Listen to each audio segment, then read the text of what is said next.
What's up, guys? Anthony here with the SilverScreen Analysis. This is the end of the summer recap show. We're in September already. The blockbuster season is over. Like every year, there's going to be some good, there's going to be some bad, there's going to be things that surprised us, things that let us down, and that's pretty much what we're going to talk about in this video, but I'm not going to do it alone. I have a couple awesome guests with me. So first, I got Adam from Almost Sideways. What's up, Adam? Hey, thanks, man, for having me. This is one of the hottest summers temperature-wise.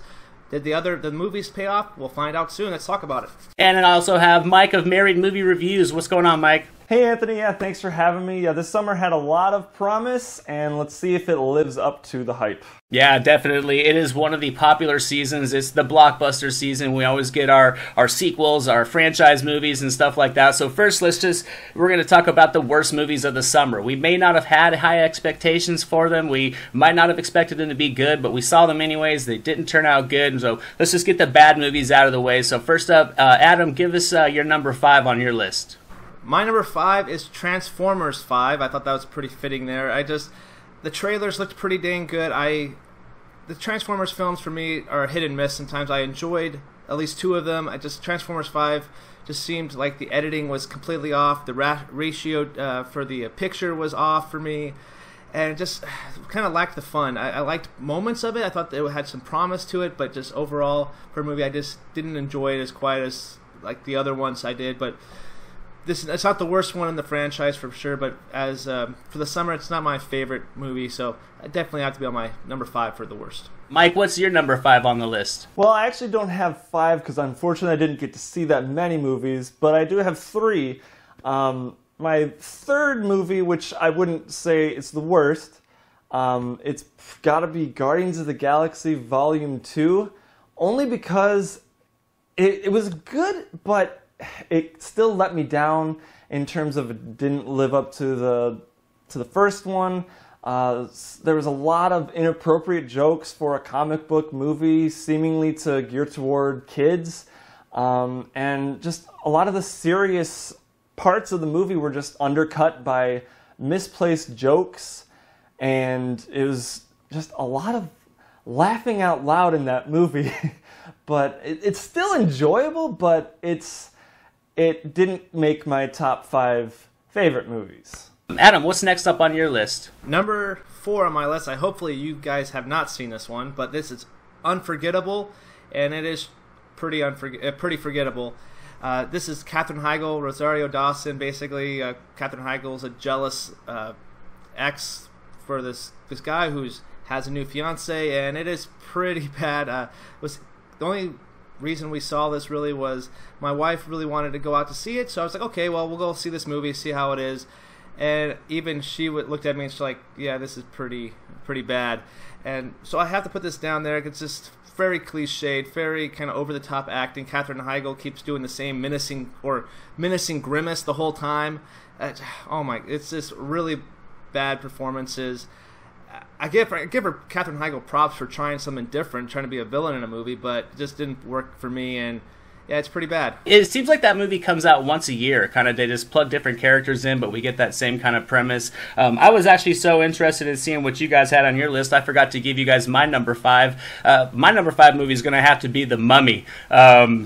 I was really excited for this movie. I really enjoyed the Brendan Fraser Mummy films. This one just felt like a very formulaic kind of remake. It didn't have that same comedic charm that Brendan Fraser had in the character. It had just odd tonal shifts. It would seem very dark, and I would really like the direction that it was going. And then it would try to throw some lighthearted comedy in there, and it just felt overly reliant on just building this franchise that they had already announced, and it didn't really take the time to develop itself. And in the end, it had Tom Cruise in there, but it was still just kind of a lackluster film for me, and it just had to make number 5 on my list. And then I guess I'll just catch up with you guys, and I'll shoot right into my number 4, which is gonna have to be Rough Night. Didn't have the highest expectations for it, but I mean, I've told people a lot of times in my videos, I have a wide comedic range. There's a lot of stuff that I find very amusing, so I still did laugh a couple times in the movie, and I thought the characters were actually pretty good, but overall it was just kind of a bland comedy with a bunch of just routine story tropes that we've seen done many times. I thought Ty Burrell and Demi Moore as the side characters, they were these eccentric people living in the house downstairs from where they were spending their bachelorette party at, and I think they were the shining moment of the movie, which is not a good thing when they just kind of pretty much have a cameo scene. So that's my number 4 and my number 5. Adam, what do you got next on your list? All right, number 3 for me, I have a DC animated film. It's called Batman and Harley Quinn. I really like the DC animated movies. I really enjoy a lot of them, like Under the Red Hood's really good, Mask of the Phantasm. There's so many classic animated films, but Batman and Harley Quinn definitely try to over-sexualize the characters with really bad humor, really bad just situations that didn't even make these characters feel like who they are supposed to be. Batman was voiced by Kevin Conroy again, and I really liked that, but that's the only bright spot. But the script that he had was really bad. I'll give you an instance for a scene. Batman, Harley Quinn, and Nightwing are all in the Batmobile. Harley Quinn farts, and Batman, I kid you not, says, "It smells like discipline." And it just holds that line for a while as let the smell resonate, and I'm like, why is this even happening? Harley Quinn comes across there's a scene where Harley Quinn basically tries to seduce / kind of borderline rape Nightwing. It's like, why is this in an animated movie? Kids are going to be watching this, and this is not a good thing to show anybody. Just definitely have to be one of the worst movies. This is going to be one of my top 10 worst for the year, too. This is a really bad movie I didn't like.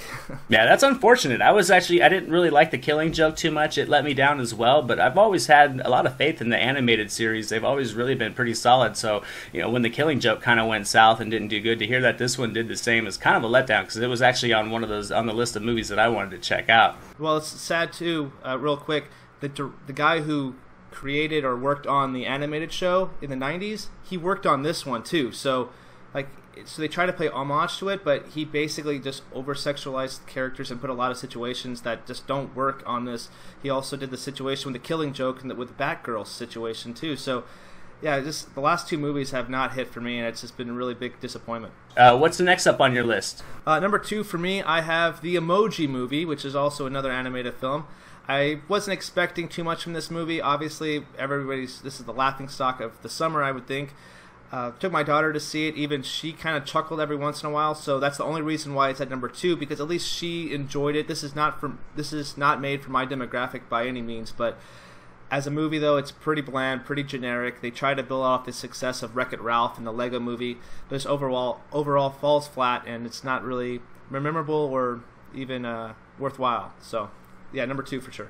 Well, you got to get the Father of the Year for taking one for the team and going with a happy daughter is a good life. So the fact that you took one and you went and sat through it that's some credit right there. So number 2 on my list was another comedy that I didn't have the most expectations for, and that was Snatched with Goldie Hawn's comeback. I was really excited for that. I've never really been an Amy Schumer fan, but I love me some Goldie Hawn. I always have since way back in the 80s. So to see her come back, it really was just another routine comedy with the same just Amy Schumer shtick over and over and over again. It did have some moments. I laughed through it, but in the end I walked out just shaking my head. I was disappointed because, it wasn't for my demographic. It was really a mother-daughter movie, but at the same time, there were some situations that dynamic could really laugh at, but other than that, I don't really see a lot of people that can really invest so much time into this movie because it was just really boring to watch. So that would be my number 2. So now we're down to everybody's number 1s. Mike, what did you have at number 1? Well, my least favorite movie of the summer was unfortunately Transformers: The Last Knight, and for all the reasons Adam said, it's just edited so haphazardly. Even the dialogue scenes make you feel like you're having an anxiety attack, and the action wasn't even that impressive in that movie. And that's really all you're going to see these Transformers movies for, is the action and the spectacle and the CGI. And you don't really get that much in Transformers: The Last Knight. And like you said, Adam, it's not the worst in the series, but I would place it pretty darn close to the worst. what's funny about that movie too is that the little girl they heavily advertised in the movie, it seems like they just totally forgot her throughout halfway through the movie. They're like, okay, cool, you're gonna go over here now, and then we need you. We need that little droid of yours to show up at the very end. So you're back. It's just like you just totally forget about your characters too. Yeah, I think that's a good movie that I missed. I actually didn't get a chance to see that one. I mean, there was a couple instances where I could, and I chose some smaller movies to go watch because I just had a feeling that, I don't know, I just had a feeling I know what that movie was going to give me. I'm just ready for it to be kind of rebooted and started over. Adam, what's your number one on the list? Well, number one for me is another kid-based movie, unfortunately, and it's Diary of the Wimpy Kid: The Long Haul. And funny story about this, there's another YouTuber who lives nearby called Justin Watches Movies. Him and I both went to see this movie opening weekend, and the theater was completely empty. And even the theater, the screen crashed before the movie even started playing. So I was like, okay, this is going to be an interesting experience. And the movie, I never watched any other Diary of Wimpy Kids, but just the reliance on referencing older movies and just butchering the scenes. They literally reenacted the Psycho shower scene with little kids and this older guy. I don't understand why they try to make these kids movies just try to, with the really bad humor. They do a lot of weird situations with some of the humor. They over rely on fart jokes, poop jokes, all these different things. And for me, it wasn't really enjoyable. Of course, I probably knew that going in, but that was the only movie that I hadn't seen that weekend. So I was like, okay, well, I gotta get a review out for that. And unfortunately, that's just a hit I took. And I got to see one of my worst films of the year. So definitely Diary of Wimpy Kid is the worst one I saw because it was just not funny at all, and I don't appreciate it at all. So it's pretty bad. Gotcha. Yeah, well, I took a hit too. My worst movie of the summer easily has to be Kidnap with Halle Berry. I don't even know how this film was not a straight-to-video release. I don't know. I was shocked when I was looking up some movie stuff. I turned on IMDb, and I see that their wallpaper behind their page is Kidnap with Halle Berry. It was just astonishing to me.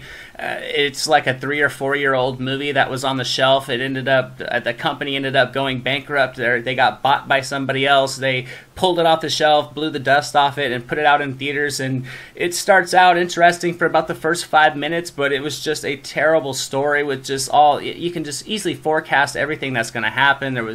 Halle Berry tries her best, but there was just some moments of overacting because she just doesn't have the dialogue to work with. The characters make horrendous decisions, and I mean, it was an 85-minute movie, and there was probably at least 25 to maybe 20 minutes to 25 minutes at least of just wide shots of a car driving on the road. They went back to it over and over again. It was just a bland, drab movie. It was one of the longest sittings of 85 minutes I can remember, and that's easily my worst movie of the summer. So we got the worst movies out of the way. Now, the season always brings us some surprises, so let's just go into our surprises of the summer. We each have a few of them, and my first surprise of the summer is just going to be how entertaining Baby Driver was. I had some hopes for it. I didn't really know what it was going to bring, but I thought it was an awesome movie that mixed music and action in together. It was kind of cheesy, but it all kind of worked for what the story setting was, and I just had a great time with all the side characters and just all the action scenes that it had, and I didn't know what I was going to expect going in, and that was easily one of the moments where I walked out of the movies this summer going that one really surprised me. So that's my number 3 surprise of the summer. Mike, what's yours? The number 3 surprise of the summer for me was how War for the Planet of the Apes ended.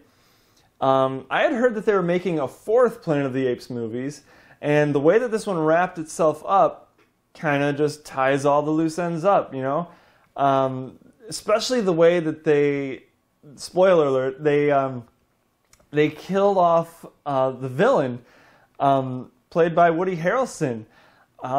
There was no feeling of satisfaction with his death, and you feel that as Caesar does, and it was well done, but you miss that satisfaction to get that character killed off the right way. But it was well done for sure. Absolutely. Adam, what did you have up on one of your surprises of the summer? One of my surprises of the summer was that I ate my words, and I thought that Girls Trip was going to be absolutely horrible. I did not look forward to seeing that movie. I thought the trailers looked incredibly bad. And I walked in with my wife and had probably the best theater experience this whole summer, and I had an absolute blast. Laughed throughout the whole movie. Thought that was probably the best comedy I've seen in a long time, and it was so much better than I was expecting to watch. You know, I wasn't expecting much, and I got way more out of it. It's probably one of my biggest surprises of the whole year. Really good, funny characters that every single one had different moments that shined, and these characters felt believable, and I just really had a lot of fun with this movie, and I highly recommend it if you guys haven't seen it. Absolutely. I've heard a lot of people say a lot of the same good things about this movie. I missed it. I didn't get a chance to see it, kind of because I had got burned by a couple comedies already this summer that didn't land, so I didn't really have the urge to go watch it. And of course, that's the one that turns out to be good. So we'll see. I definitely want to check it out. My next surprise of the summer would have to be how good Tom Holland was as Spider-Man and Peter Parker. Now, I know we saw him in Civil War, but I mean, it was a snippet of a large movie, and sure, it was a great taste, and he was excellent, but I mean, I was still really curious to how he was going to carry this film on his shoulders and how he was going to develop in the characters, and I know there's been lots of variations of Spider-Man in different series of comics over the years, but it was just great to go to the movies and see the version of Spider-Man that I remember reading about in the comics, where he's a kid, and he really just had that childish demeanor about him, but he was kind of capable, and he really grew into the character, and I think it was just great to see him just deliver such an awesome performance, because I think as he grows, he's going to be able to grow into that character. I don't think he has any issues playing it as long as they want him around. And, you know, a lot of people said it was a little too lighthearted, but I think that was kind of cool because he started the character at that phase, and he's going to be able to grow into those more adult versions of the character that we remember. And I think I think that first performance in Homecoming is just one of the best surprises I had of the summer for sure. So, Mike, what's your next one? My next big surprise of the summer was actually from Guardians of the Galaxy Volume 2. How they pulled off killing off the character of Yondu, that was actually surprisingly well done. I mean, Marvel's not really known for killing off their characters, and I mean, the characters that they have killed off, most of them come back to life, either in TV shows or in a later movie or just later in the movie or something. But they gave this character justice, and it really worked well. And Michael Rooker, you feel for his character, and then the way that Chris Pratt, Star-Lord, reacts to that scene where, as cheesy as a line as it is, when Yondu says, "He may have been your father, but he wasn't your daddy," that was a powerful line, and it just worked really well. And yeah, it caught me by surprise for sure. Absolutely. That's a line that Michael Rooker can just deliver perfectly, too. I mean, he's just perfectly suited for that role, because it's like you can just picture him saying something like that. That's why I think that worked. And I'll agree, that was one of my favorite parts of the movie, even though it was like kind of sad to see his character go. But I think that little subplot of the Guardians of the Galaxy Volume 2 was one of the strongest ones. Adam, what's next up on your list? Okay, my next one on my list is another superhero movie, and that's Wonder Woman. But the biggest surprise for me is how DC keeps shooting itself in the foot. We had an amazing movie with Wonder Woman, and everybody's super excited for the DCU. And then DC surprises us with all these other news about Ben Affleck and Joker, these Joker movies, and it's quite surprising me. Like, you're building off this amazing movie that Patty Jenkins did that everybody loves, and you're just kind of throwing that away a little bit, and I feel like you're kind of killing the momentum and the excitement for Justice League for me.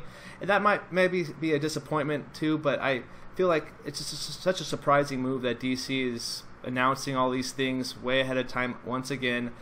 And Wonder Woman is another big surprising movie that I was excited for, but you know, I didn't want to have another BVS or Suicide Squad experience, and walked out just loving the movie. I think it's one of my favorite movies of this summer, and I'll be talking about it a little bit later. But it's so surprising how that company is running right now, DC, and just really got me scratching my head. So I have to at least mention as a surprise what they're doing. So.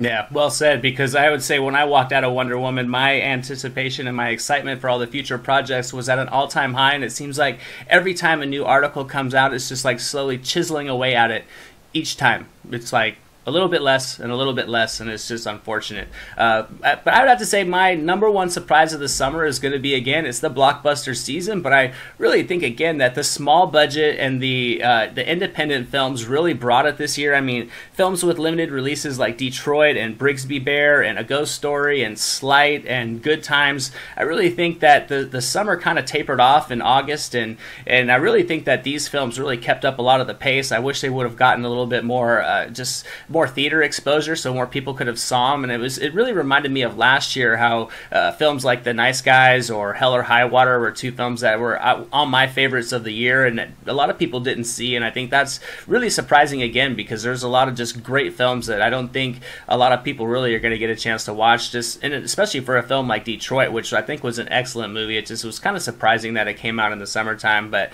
yeah, my number one surprise would easily have to be just the strength of the smaller budget movies again. So Mike, what'd you have next up on your list? My actually number one for the surprises in this summer was Gal Gadot as Wonder Woman. Seeing that, like a preview of her character in Batman v Superman, I was actually excited to see a Wonder Woman movie, and she totally delivered that performance. I was a little nervous that she wouldn't be able to carry the movie on her own, but she really did a great job pulling off that character. She seemed innocent and powerful at the same time. She made that character just come to life, and yet she was the perfect choice. Completely agree with you. I think we are all pretty much in agreement on that one. I didn't really know what to expect from her, but I think her and Patty Jenkins work together well, and I think if not already, if she has another strong outing as Wonder Woman, I think even if she hasn't already, she's kind of just owns that character. I mean, just like Robert Downey Jr. has with Iron Man. I mean, I don't think anybody's going to vision anybody else as Wonder Woman but Gal Gadot for a long time. So, Adam, what's the number one surprise on your list? My number one surprise has to be with Amazon Studios and how far superior they are to Netflix studios right now.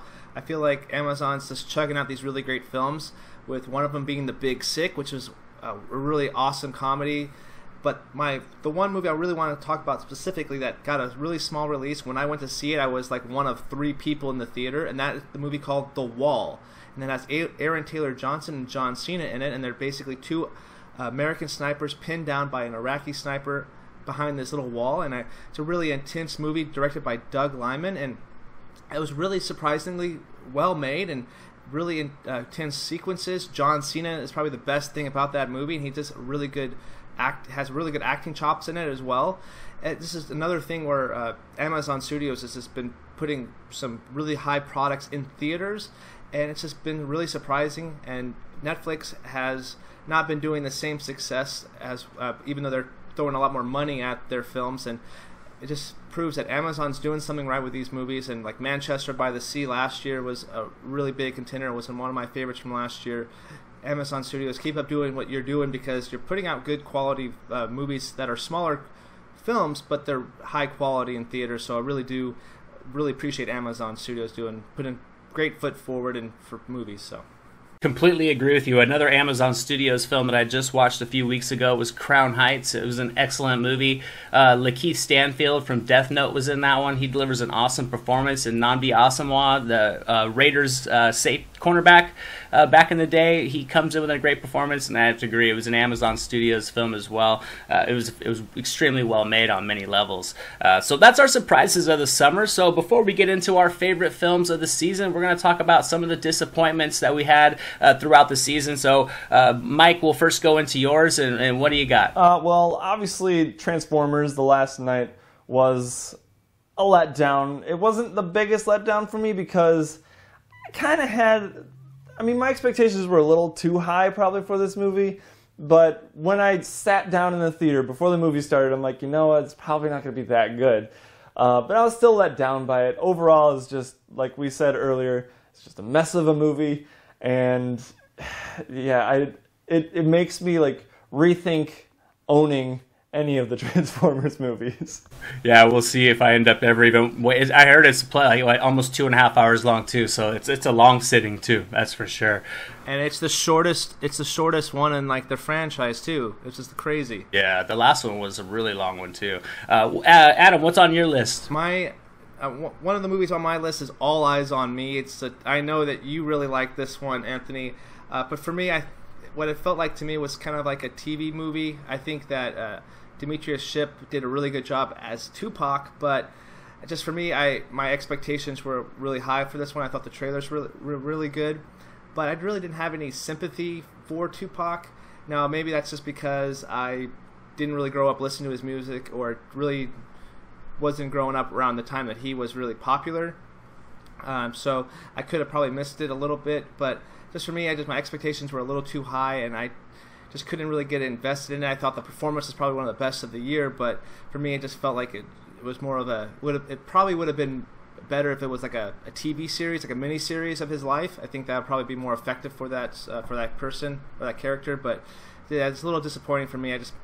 That's where I have it. So I enjoyed it. It was a fun movie, but I definitely think it was a missed opportunity. I mean, as a person, I grew up, I'm a little bit older, so I grew up listening to the music. I heard about all the stories. I've seen lots of documentaries about him and his life, so I knew a lot of the stuff, and I was able to kind of extrapolate a lot of information through this movie. But I think for, like you said, for just mainstream audiences, it felt like a very polished, kind of like a MTV TRL style movie, when it really should have dove much deeper into it. I thought it really covered serious material, but I agree, it just didn't really feel like a serious movie. It felt kind of light, and it didn't dive into it like I wanted to. Now, I still enjoyed it for nostalgia. I like to be able to go back and just kind of, listen to some of the music over the period and kind of have some of the little bits and pieces plugged in, but I don't think it was as historically accurate as it should have been.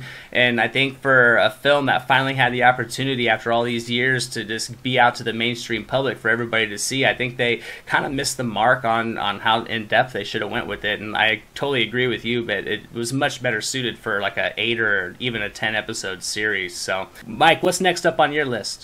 The next on my list, I wouldn't necessarily call it a letdown, but more of a disappointment. It's the twist in Wonder Woman about Ares. It's kind of a twist I saw coming from a mile away. I mean, even in the trailers, they were showing David Thewlis, and I was looking at him like, okay, it's David Thewlis. He's not usually a secondary actor. In the Harry Potter movies, I guess you could classify him as a secondary character, but they were showing him too many times in the trailers, and then when they show him in the movie, it's too, I don't know, they were trying to be too subtle with it, and it stuck out like a sore thumb, and I saw it coming, and I was a little disappointed with that. Yeah, I can definitely see that. Adam, what you got on your list? I think this was already brought up before, but this is Guardians of the Galaxy Volume 2. My expectations, I wanted it to be just as fun as Guardians Volume 1, and that's one of my favorite MCU films. It's just, for me, it didn't live up to that same quality. It felt really smaller scale of the other MCU films, which might have played well as well, but the humor for this movie just seemed off. The characters weren't as lovable as they were in the first movie, specifically Rocket Raccoon. I just felt like he was more of a jerk. Just overall, just not as good as I wanted it to be. I still enjoy the movie. I still think it's a worthwhile film to watch. I just actually bought the Blu-ray and I just watched it the other night, and I still enjoy it, but just overall expectations and where it adds up to my other MCU films, it's just not as high, or even top 10 of the MCU universe for me, and I was expecting it to at least be top 10, and because this is one of my most anticipated films of the year, and still good, but just not as good as I wanted it to be, so it's a little bit of disappointment. Yeah, it was an odd choice that the characters all seemed to kind of get darker, yet they tried to really just up the comedic angle. It was just an odd shift that they did. But yeah, I'd have to agree with you. I was really wanting some more out of Guardians of the Galaxy too. So next up on my list, I have just the formulaic, kind of predictable story from Atomic Blonde. Now, I had watched this trailer. I was so excited for this movie. A couple weeks after that, I stumbled upon this YouTube channel called Almost Sideways. This guy had this poster up in the back corner of Atomic Blonde, so I watched a couple more videos, and that's how me and Adam ended up striking up our friendship on YouTube.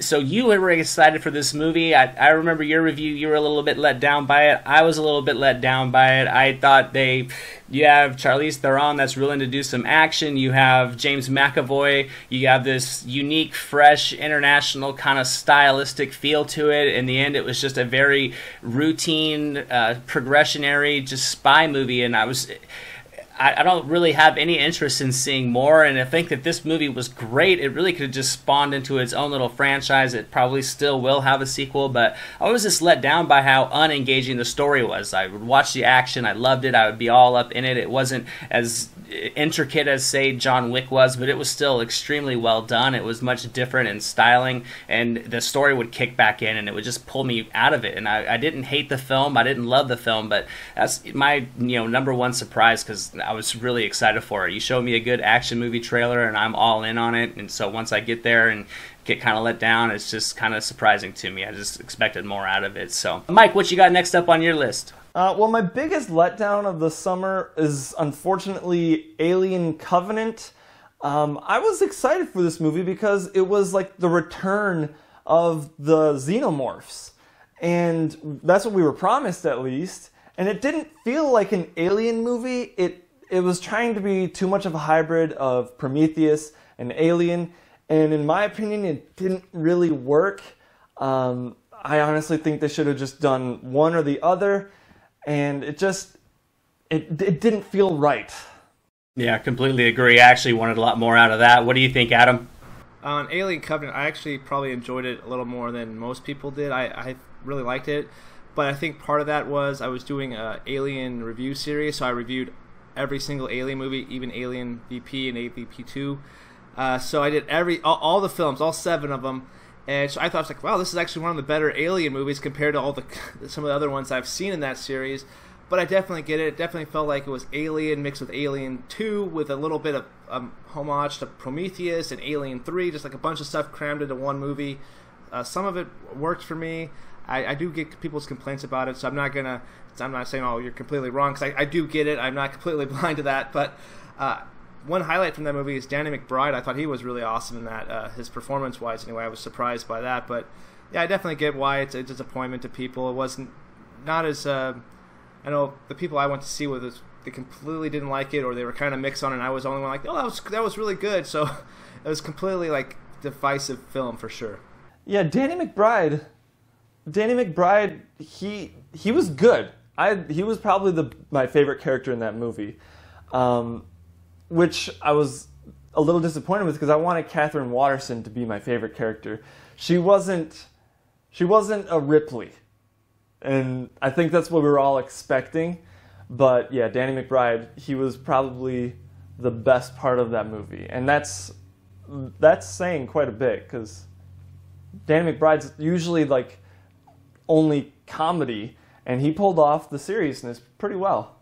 Totally agree with you. Yeah, I think a lot of people kind of just draw different things out of the Alien franchise. I think some people really like the sci-fi action. Some people really like the sci-fi horror. Some people kind of get swept up in the lore of the story that they've had. And I think, when those first still images came out and you see Catherine Waterston and she's got her short hair and her gun, it was very Ripley-esque. And then you get the other shot of the xenomorph that they ended up being on the top of the space, the little cabin that they were in at the very end. It really kind of sold those two elements early, and then even me, when I went to watch the movie, I didn't watch all of them, Adam, but I had watched Alien and Aliens, which I guess I should have watched some of the worst ones to kind of even the expectations out a little bit. But I was kind of hoping for something a little bit more nostalgic in terms of kind of a.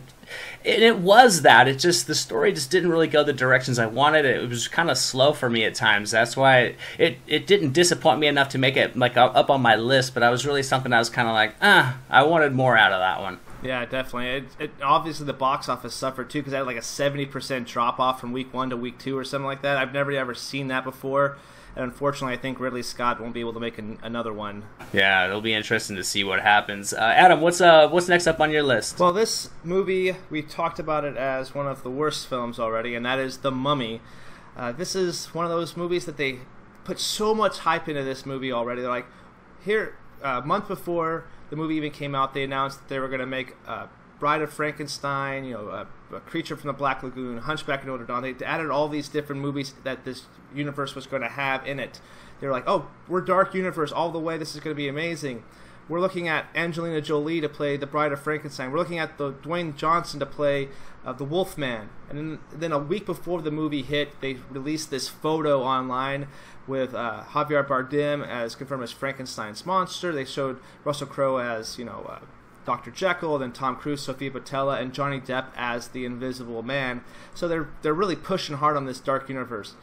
What they should have done was just take a step back before they announced anything and make this film really dang good, because the first 30 minutes I was enjoying it. I was like, okay, this is pretty cool, until they introduced Russell Crowe's character, and then it completely shifts to a different movie where it was all set up from there on out to make this Dark Universe actually a legit thing. And I kind of feel like the same way they did something similar happened in BVS, where when they started introducing the Justice League characters, they kind of branched off and kind of switched the tones of the film. That's what kind of reminded me for this movie. And just The Mummy overall, I still enjoyed parts of it, but just definitely halfway through felt like a setup, and I was like, okay, now I know exactly what they're trying to do. They're trying to push this movie, and maybe all the news that broke beforehand was just basically press like, don't worry, this movie might not be good, but we have so much more plans in the future. They should have just kind of reeled it back and took a step back like they did for Iron Man, just focus on this one film before they start announcing future projects. So for me, just knowing everything that took place beforehand, it's very disappointing to see the end project. Extremely well said. I completely agree with you. I actually think Sofia Boutella as the Mummy should have been the star. It almost felt like, as good as Tom Cruise was, he was kind of, and his performance wasn't bad, but just his character's direction in the story just kind of killed it for me. And I completely agree with you. The first 15 to 20, 30 minutes of this movie were awesome. I'm sitting there, I'm like, yeah, this is going to get really good. And then another 20 minutes later, it's already like, wow, okay, it's really pulled me out of it. So, yeah, those are our summer letdowns, our disappointments, the things that surprised us and all that. So there's one more category to get into. That is the best movies of the summer. So let's just get into them one by one. Mike, what's first up on your list? Well, at number 5 for me on the top best movies of the summer is Detroit.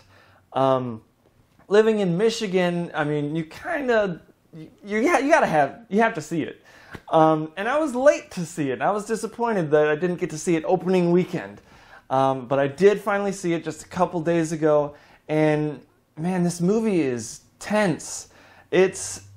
I wouldn't recommend seeing it for entertainment, but it's a good movie, it's an important movie, and it's a powerful movie.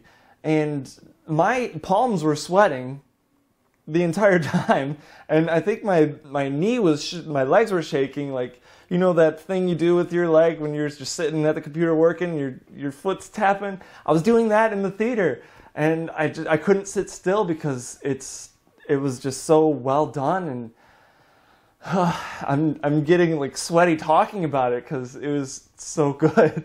Yeah, completely agree with you. Adam, what's next up on your list? Oh, number 5 for me, I have Baby Driver. This is the Edgar Wright film. I just had so much fun with it. I took my brother-in-law and I went to see a late showing. We're like, okay, let's go see this movie, how it plays out. And we had an amazing time with this. I just had a lot of fun. The soundtrack was amazing. Ansel Elgort as a baby was awesome. Really liked the characters. John Hamm, John Bernthal, Kevin Spacey was awesome. Just everybody brought their A game. Edgar Wright's direction was really good. I just had so much fun. That's probably what I remember most about it, how much fun I was having with this movie. Really good chase sequences, really good action. Yeah, what can I say is it was a lot of fun. If you haven't seen it, go check it out for sure. Absolutely. Number 5, I really enjoyed that movie too, by the way. Number 5 on my list is going to be Spider-Man Homecoming. I was It's one of the summer movies that I was really excited for, and I think it delivered. Like we've already talked about, Tom Holland was excellent. Some people didn't really like how lighthearted the story was, but I really enjoyed having the character go back to high school, and I'm actually feel like a high schooler. He really was that naive character. It was like it really felt like a true origin story because, like I said before, he's going to continue to grow into an adult in real life, of course, and as into this character as well. I really like Michael Keaton. He was excellent in this movie. I thought the story progression was fun, and it was just great to see Marvel get their hands on Spider-Man for a full film and have some control over what happened. So that's easily my number 5 movie on the list for sure, because I thought the action was great, the performances were great, the humor hit for me a lot. Most of it worked, and I didn't really have that many complaints about it. So what's next up on your list, Mike? Number 4, I gotta put Wonder Woman, because it was a breath of fresh air for the DCEU. It was after the disappointments of Batman v Superman and Suicide Squad. It was nice to see another solo superhero movie that was good, and it's not the first female superhero that we've got, but it's the first female superhero movie that was good. And Patty Jenkins just gave us a great Wonder Woman movie. Gal Gadot is the Wonder Woman that kids are going to grow up now just picturing. It's all around. It was a very good movie and a very good comic book movie. Completely agree. I'll actually go next on my list because that's what I had at number 4. Completely agree with you. It was awesome. I had high hopes. I had my fingers crossed. I had zero faith in DC. I didn't want to overly read up on this movie, but I wanted to give it a shot because I actually grew up watching the television show. I remembered it. I loved it. I'd seen so many reruns of it. She's one of my favorite characters because I was kind of a DC kid growing up. Those were just the comics that I had around more, and the movie was awesome. It was darker, but it didn't really, go with that. It's not an R-rated movie, so it didn't really force it as being more dark, but it still had, she, kills a couple guys. It was a true comic book movie. She was everything you want from a female superhero, and I think, like we said earlier, Gal Gadot was perfect. I think her and Patty Jenkins worked excellent together to create that character, and I thought the result was awesome. And then before all these news started coming out that kind of started chiseling away at some of the excitement, I walked out of the theater fully on, like, I cannot wait to see what the next DC movie is going to be, and it was all because of Wonder Woman. So, Adam, what's next up on your list? Number 4 on my list, I have a movie that was on Netflix, and it's called Aksha. And this is another movie that you don't watch for entertainment purposes, but kind of just information as well. This kind of reminded me of a documentary that came out called Earthlings, and it's about kind of what we do to animals in the process for food and everything. And it was a very powerful movie. It was really shot beautifully. The director did another movie that was really dang good called Snowpiercer. So if you like that movie, definitely check this one out. It's a very powerful, very moving movie with really good performances. Tilda Swinton's in it, as well as Jake Gyllenhaal. So if you like those actors, definitely check it out for sure. But it was just a smaller film that was very beautiful, and but also really emotionally driven as well. And it was just a very powerful movie that I definitely have to give props to for being one of the best Netflix movies that they've produced so far, especially after kind of being disappointed with some of the Netflix movies recently. This is definitely a breath of fresh air of a high-quality project they were able to put out. That's awesome to hear. I actually wanted to watch that one. It's on my queue list right now. I just haven't had a chance. Once you miss the initial run, it's hard to get caught up and watch some of the ones that are a couple weeks old. But I've heard a lot of people say great things about it. Mike, what's next up on your list? At number 3, I got to put Spider-Man Homecoming. And for all the reasons you said earlier, Anthony, it's a fun movie with Spider-Man, even though we got that taste of him in Captain America Civil War. This one's it dives into this character. We see him in high school. And Tom Holland, I thought he was the best version of Peter Parker and Spider-Man. He was the best combo that we've gotten. And Michael Keaton as the villain, you can kind of get behind some of his motivations, but he was a great villain, and that twist with his character, my goodness, that was so brilliant. And another one that I did not see coming. It was I gasped, and I think everyone in the theater around us did the same thing during that scene with that reveal, and it was all around just a very enjoyable movie. Keaton delivered those lines perfectly too. We did that collab on that, the spoiler collab on Homecoming, and we were talking about how awesome that scene was in the car when they're confronting each other. It was just a great moment for sure. Number 3 on my list of best movies of the summer was a movie that really came out of nowhere and surprised me, and that's going to be Wind River. I did have some expectations for this one. Taylor Sheridan also did Sicario, Hell or High Water, 2 films that I absolutely loved, and I really do like crime dramas. I like slow-burning mysteries. I was, hopeful for this movie. I went into it, and it was a fantastic film once again from Sheridan, because he captures the region. The characters are just enough to really connect to pull you into the world of this story, and they weren't really the focus. It's much more just the social aspect, the cultural aspect of the reservation life, and just the remote wilderness and everything that goes on. But it really weaves this murder mystery in amongst all of it, and it was just riveting from start to finish. And then at the end, when that third act kicks in, it's like a light switch. It goes instantly, and then it's just a perfect payoff. I mean, you always like these movies that build suspense and tension throughout evenly and that have a rewarding payoff, and they often don't. A lot of times it'll be like, okay, there's so many variances of what we get, but I think this one was really one that ramps it up to the end and then pays it off, so it had to make my number 3 on the list for sure. So Adam, what's next up on your list? Yeah, number 3 for me, another smaller film, Amazon based. I talked about it kind of briefly, but The Big Sick. This is another really awesome movie. What makes it even better was that Kumail Nanjiani and his wife, who this movie is based off, Emily Gordon, they wrote this movie as well. So it's a movie about how they met, and it's a true story about how Kumail meets his future wife at this comedy club that he was working. He was being heckled by her, and there kind of shows their relationship, and she ends up being in a coma, and how he meets his parents, and how he's dealing with his family, how his family wants a traditional arranged marriage, and just a really good movie about culture and family and finding out who you really want to love and how to be yourself as well. And really funny movie too, really smart humor, really there's one joke that hit really well that I was like, wow, I was surprised they went there. Ray Romano and Holly Hunter also did a really good job in this movie. Just really smart film. I can definitely see this movie being up there as one of the romantic comedies that I rewatch over and over again. When Harry Met Sally is kind of like, that's the top mark for me. But I could definitely see it eventually being there one day. It's one of the movies that I wanted to rewatch like right after I walked into the theater. So The Big Sick, if you haven't seen it, definitely check it out. It's a lot of fun.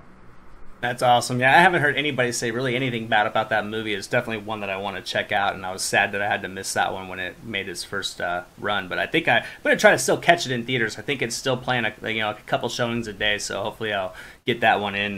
Mike, what's next up on your list? At number 2, it's got to be Christopher Nolan's Dunkirk. And I know you haven't seen it, Anthony, so I'm going to try and not spoil anything. But this movie, kind of like Detroit, it's actually surprising that they came out in the summer because they don't seem like blockbuster type movies, but it's a Christopher Nolan movie, and it totally has his thumbprint all over it. It kind of reminds me a little bit of Inception, Interstellar. It's got that type of feel, especially with the music. You hear like a ticking clock throughout the music, and it really hypes up the stress, and you feel all the emotions that these characters are feeling. And there's very little dialogue in this movie, but it's done so well that you don't need dialogue. You see what's happening. You don't have to be told what's happening, and that's what I really admire about this movie. Is it doesn't spoon feed you everything. You kind of have to figure things out. And there are a few confusing parts in the movie between the scenes, but once you get to the end of the movie, it makes sense. Real quick thoughts on that one for me. I think it's Christopher Nolan's best directed work by far. I think he did just a really good job with it, and just everything about it. Hans Zimmer's score is really excellent. The sound editing, sound mixing was really great. It was one of those movies where I was hoping it would be one of his best movies. I really enjoyed it. I think it's really good. I think I was expecting a little too much from it, so what Mike, you were saying about it, like it's not spoon fed to you. I'm thinking about to myself, like, I need to rewatch this one because maybe I underappreciated what it was giving me. I still think it's a really good movie. I just didn't appreciate it as much the first time I watched it. So I'm looking forward to rewatching it now after hearing your thoughts on it again. So, what was your number 2 on your list, Adam? My number 2 was actually your guys' number 4, and that's Wonder Woman. I was kind of hesitant to be really hyped for this movie. Even after I saw the Rotten Tomatoes score, I'm like, 98%, around high 90s. Okay, cool. I'm still not going to go into it with any expectations whatsoever. I'm like, this movie might still suck. Maybe they're just drinking the Kool-Aid. Who knows? Because I walked in, really wanted to see BVS be super great, and Suicide Squad as well, and I just walked out disappointed. I knew exactly what I didn't like about those films when I walked out of the theater. After I sat down, got my popcorn, my Sour Patch Kids, and I had so much fun watching this with my wife, and we both walked out raving about how amazing Wonder Woman was. I do get the complaint about the reveal of Ares. I did actually see it coming as well, but I still enjoyed the process of getting up to that reveal and seeing how we got from point A to point B. Just had so much fun with everything about this movie. And I really liked Gal Gadot and Steve Trevor's character, played by Chris Pine. Really thought they had really good chemistry, and it made me so much more excited for Justice League because I want to see what Wonder Woman can bring to that film. Now, I'm still excited to see what her character will be in Justice League, but I'm a little more hesitant about the film in general, but super excited for the character as a whole, and definitely want to see Patty Jenkins return and make an amazing sequel to this movie, because I'll be first in line to buy it. I won't have any hesitations whatsoever, because this one at least was a great film and definitely delivered. And this was actually my first 4-star film of the year. Just had so much fun watching this movie, and I'm excited. I can't wait for it to come out on Blu-ray at the end of the month. So awesome. Yeah, I definitely agree. I love just Chris Pine and Gal Gadot were excellent together. I think they also wove the comedy in just right. It wasn't too much, but it was just enough to kind of ease the tension and kind of give that ebb and flow to the whole mood of everything. And they didn't really overdo it. So yeah, I'm also waiting for that movie to come out on Blu-ray because I'm definitely going to pick it up. Number 2 on my list is going to be Detroit. I was kind of surprised this movie came out in the summer. It doesn't seem like an early August release.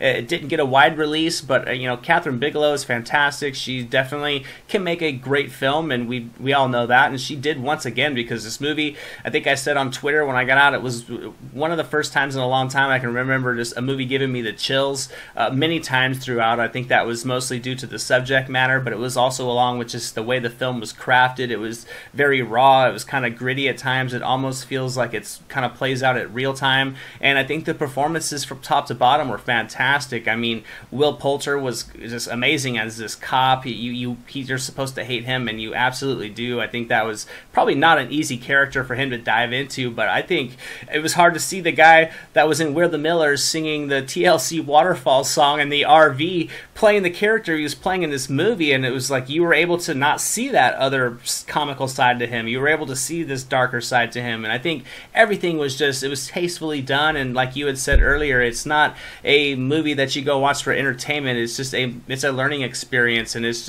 an experience that you just need to watch. So I walked out of the movie. I was thinking about that movie for a couple days. I think it was excellent. I hope that it's going to get some Oscar buzz throughout the season as it ramps up. I mean, it kind of got buried in August, but we'll see how it goes. But that was definitely my number 2. So we're down to the number 1s movies of the summer. Mike, what'd you have up first?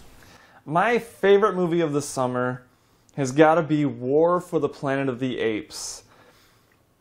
Every aspect of this movie works. Andy Serkis as Caesar, he has defined the motion capture characters since Lord of the Rings back in 2001 and 2002.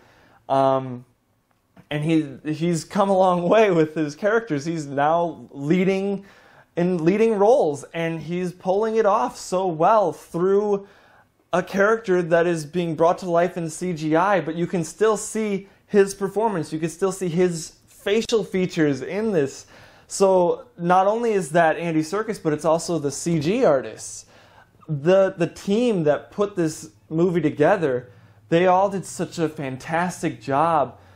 And man, I can't really find anything negative to say about it other than the non-satisfactory end to the villain, but it felt right at the same time as being a little bit of a letdown, but still, altogether, such an enjoyable movie, and that's why it's my number one.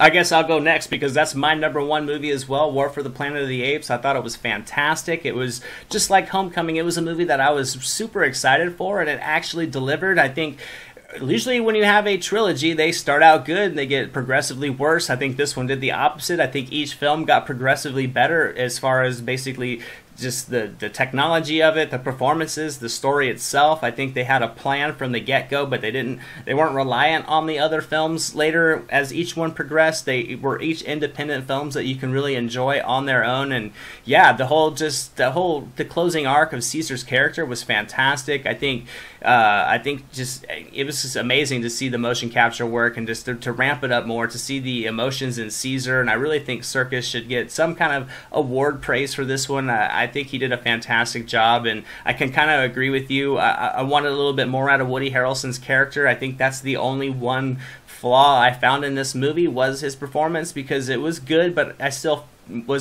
like I was watching Woody Harrelson play a part. I didn't really dive too much into his character, even though there was some substance there. But yeah, it was just a fantastic movie. I think it was just a perfect closing to the trilogy, so that's just why it had to go on my number one list, because it was one that I was excited for. It delivered. It surprised me, and you don't get that all the time in movies, so that's easily my number one. Adam, what's number one on your list? You know, it's so frustrating being number third, because now I have nothing to talk about, because my number one is also War for the Planet of the Apes. You guys took the words right out of my mouth. I will tell you a funny story about War for the Planet of the Apes. I agree with everything you guys said, first of all. The guy next to me, when we were watching this movie, I'm blown away by it. Arlette's blown away by it. We thought this was the best one out of the whole trilogy so far. The guy next to me looked over to his wife, I kid you not, and said, "Well, that was a disappointment." And I'm like, "What movie were you watching?" I was blown away by the visuals in this movie. And I thought about kind of what was maybe his thought process, try to get inside of his head a little bit. And I looked at the promotional work for it. If you look at the poster, it looks like there's going to be an epic battle, because all the apes are coming towards all the military guys. And the trailers made it look like there's going to be this big epic war film. And that's not necessarily the case. Yeah, there is some battle sequences in it, but it's more of the character motives behind these moments leading up to that. And that's what makes the movie work so well. You get into these real characters that you can relate to. You can see both sides of the story. You can see where Caesar's coming from. You can even see where Woody Harrelson's coming from in the movie. I wanted to see more Woody Harrelson, because who doesn't want to see more of him? Wanted to see more of his character, but I understand why they held back a little bit from it. Just really, hands down, one of the best movies of this year for me so far. Andy Serkis definitely needs to get some recognition from the Academy eventually, if not this year. I think it's kind of silly that we don't recognize motion capture work as much as we do, or that they should. This movie should also be nominated for visual effects, and I'm so happy to finally see that. I believe it was Warner Brothers. It's Warner Brothers, right? Who made that? Warner Brothers has gone on record saying they're going to do a hard War for the Planet of the Apes Oscar push. So hopefully Best Picture nominee for this movie, and hopefully that means Oscar nominated for Andy Serkis too, because if he does win, he should get a standing ovation, because all the iconic characters he's brought to life. And I'm so happy he's getting some recognition from people recognizing that he is an amazing actor. Yeah, very well said, because I don't think these movies would be anything close to as impactful as they are without his performance and his work as Caesar, because Caesar is the groundwork to all these movies. But yeah, and I kind of get that same point too. I almost think that the one minor flaw with this movie could have been the title itself. I almost feel like the second movie could have been War for the Planet of the Apes, and this one not necessarily Dawn of the Planet of the Apes, but something else to kind of give people a little bit more of an expectations. Because yeah, when you hear War of the Planet of the Apes and you see, he's got his armies with their staffs, you think it's going to be like even more impactful than it was in the second movie with all those great action sequences that we had. And this one was more of a kind of an examination and a wrap up of Caesar's character, because it's a lot moodier, it's a lot more tense, it's a lot more just emotionally dramatic. And I think it really worked because I can dig the action, I can do that, I can do the origins. It doesn't matter. I enjoyed all of the movies. But what did you guys think of the score of that movie? I thought it was fantastic. Like some of the slow beats and stuff that they used in the jungle scenes. That was a nice throwback. I really enjoyed it. Yeah, it was beautiful, beautiful. It brought me back. Yeah, absolutely, man. I was like, that started playing when they had that overhead shot, and it was like those drums come in, and it was just a great moment. It was like, this is awesome. I'm loving this movie. So, yeah, those are our favorite movies of the summer, guys. So that's pretty much what we're gonna have for this show. We're just gonna wrap it up with like our one lasting impression of the summer. So I'll go ahead and lead it off, and I think my one lasting impression of the 2017 summer was kind of a weak August. I wanted more out of it. It seemed like the summer started with a big impact with the Baby Drivers and Wonder Woman and War for the Planet of the Apes and all that stuff. And then it seemed like once late July and August kicked in, there was some good movies, but just nothing that you really expect for the summer season. That was my lasting impression. That last summer was just how bad Ghostbusters was. That was my lasting impression. This year it's going to be kind of how flat August turned out to be. Do you guys have any comments on the summer overall? Yeah, I have some comments about the summer. I feel like there were some really amazing movies that we're going to remember, but there's a lot of movies that we're not going to be talking about other than maybe being on our worst list. There's kind of a lot of middle ground. There wasn't a ton of like breathtaking movies. Even the big blockbuster movies kind of disappointed. So I think it still was a pretty good summer considering there was a lot of movies that we really liked and definitely agree that they're amazing. But I thought it was a pretty decent summer. It wasn't necessarily the best, but it wasn't by far the worst either. So, yeah, I was expecting a little more, but I still enjoyed this summer a lot.